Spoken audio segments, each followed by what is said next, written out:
Hey guys, welcome to another episode of Outsmart the Hustle. I'm Hannah McGinty, your host, and today we're going to be talking about what happens when our ads aren't working. Because sometimes there are some bottlenecks when running ads and we don't know why they're not working. We run ads and we think, oh, we're going to get a bunch of leads now, and then sometimes it just doesn't work out that way and we get frustrated and we turn them off. And sometimes one of the worst things we can do is turn off the ads because the algorithm is trying to learn our audience that we're running ads to. I'm feeling like a brand new me. For the very first time, I'm wherever I'm meant to be. Brand new. Welcome to Outsmart the Hustle, where we turn hard work into smart work, helping you focus on the high impact moves that drive your business forward without getting stuck in the grind. I'm going to go through 4 things in this podcast of what can go wrong when you're running ads and how to troubleshoot them. And hopefully this helps y'all because it's Q1 and there are a lot of ways to be getting leads right now. Lots of marketing budgets going up, lots of couples that have gotten married. So no matter what your business looks like right now, whether you are in the wedding industry or you run a corporate business, I think this is going to be a very helpful podcast for a lot of people. So let's just say you start getting bad quality leads. If this has ever happened to you, I feel you. This has happened to me. And the key thing here is slow down, breathe, don't get frustrated. It happens. So normally you want about like 20% of the leads coming in to be a good fit. There's always going to be leads that aren't a good fit. It's just because there's so many people out there. Don't get frustrated when you see people DM you that aren't who exactly you're targeting. Just know that that's literally part of this process.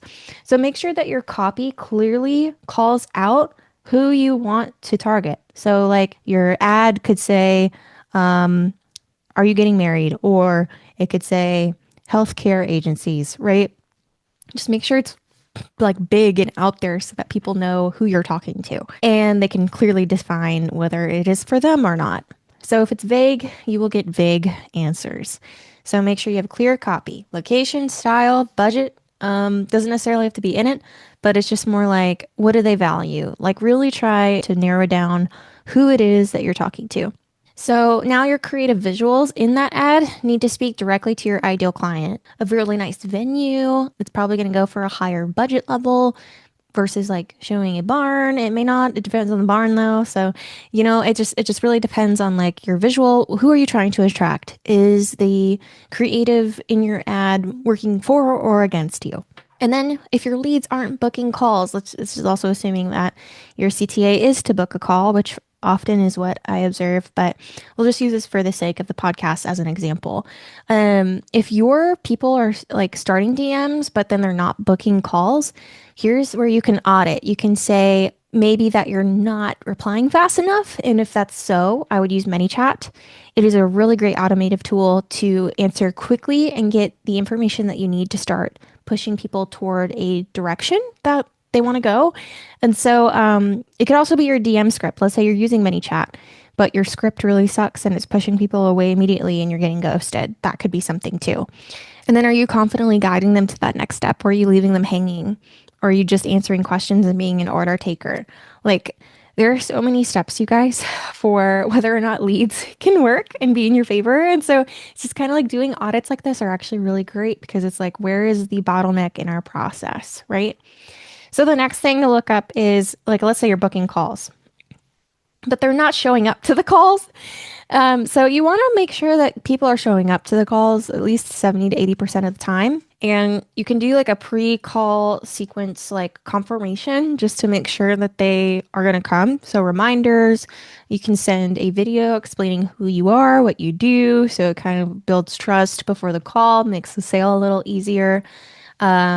If you guys need an example of that, I have one on my modernmemoir.film website. Just go to the services page and you can see exactly what I'm talking about for a VSL. And then like manually confirm the call. If you don't have ManyChat set up, just like send them a quick text or an email, depending on what info you have from them, and say, hey, I'm looking forward to your call. Like, yes, automating that is obviously the most ideal. So if you can't automate it, do that. But Well, more communication, the better. If you've only talked with them once and they booked a call like 2 weeks ago, do not expect them to show up and remember that unless it's like in their calendar. Over communicating is much better than just assuming. So your goal is to reduce the friction and the uncertainty before they even hop on that call, whether it's a phone or a Zoom call. It's like, what steps are you doing to make sure that they have the easiest experience possible? So let's say the calls are happening now, but you're not closing any calls.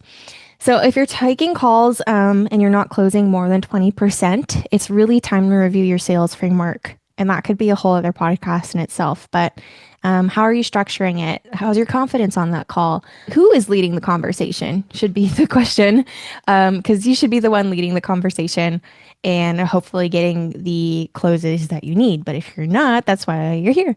It would be also interesting to know, like, did the people that ghosted you not actually watch anything or know much about your brand or what you do or any of that? That would be interesting too. It's like, are they just price shopping and getting inundated with like way too many of the same type of vendor? And they have like decision paralysis or, communication again, it just boils down to communication. And then like another thing could be that the prospect is just not qualified. It could be between like niches, where they're located, what their wedding date is. Budget and financing could be a big one. So this is why like communicating who you are before the call. This is also why I say don't hide your prices. A shock factor for pricing is like such a shady tactic. I'm just like, be so transparent. Like put your pricing on your website. There are couples still though that come to me, they love my work and they just for whatever reason didn't research the price. And then they get shocked. But at the same time, they're like, well, we love your work. Let's see how we can work around the budget to work with you. So it's not like an exact no, right? But try to be as real as you can. Communicate as much as you can. But that's it. That's really all the tips I got. Those are the 4 most common things I see that I get asked to help my students with in my course in school. And so if you guys are experiencing any of these bottlenecks when running your ads, like feel free to DM me, but I would totally run through this podcast like checklist, like write down the different bottlenecks that could happen in each stage and do an audit of your process and see what happens. But hope this helps you guys, and I'll see you next Tuesday for the next podcast episode. Bye-bye.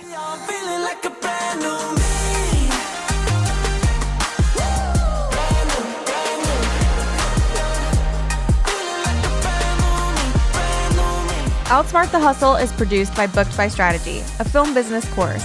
Follow us at Booked by Strategy literally anywhere for more creative business tips and freebies, and check out the course and live workshop that happens every year at www.bookedbystrategy.com.